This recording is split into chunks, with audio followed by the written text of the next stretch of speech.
Ravza ellerinde yar beni bekler. Açılsın yollarım şaha gideyim. Onun aşkı ile eyler felekler. Açılsın yollarım şaha gideyim. Tutuşmuş yanıyor cismiyle canım. Baksana dağıldı dökük her yanım. Canan ellerinde bekler sultanım. Açılsın yollarım şaha gideyim. Tutuşmuş yanıyor cismiyle canım. Baksana dağıldı dökük her yanım. Canan ellerinde bekler sultanım. Açılsın yollarım sana geleyim. Üveys Karan gibi bir hale düştüm. Alemi manada yarla görüştüm. Ezeli ezelden geldim yetiştim. Açılsın yollarım şaha gideyim. Tutuşmuş yanıyor cismiyle canım. Baksana dağıldı dökük her yanım. Ravza ellerinde bekler sultanım. Açılsın yollarım şaha gideyim. Tutuşmuş yanıyor cismiyle canım.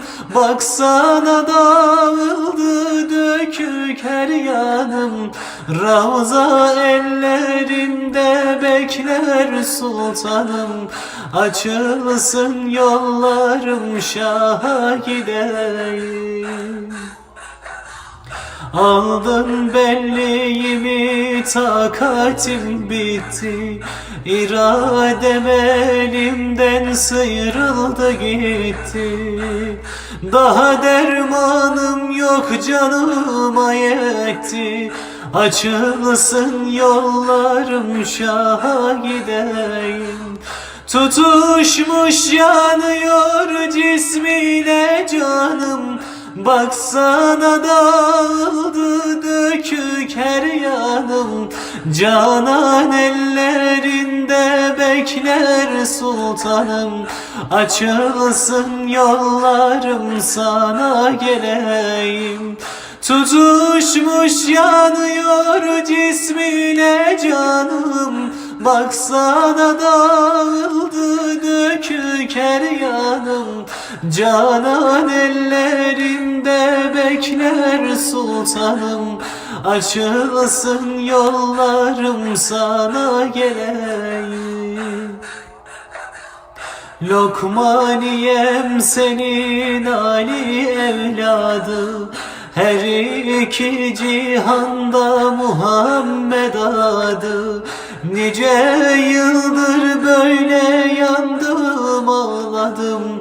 Açılsın yollarım sana geleyim. Tutuşmuş yanıyor cismiyle canım.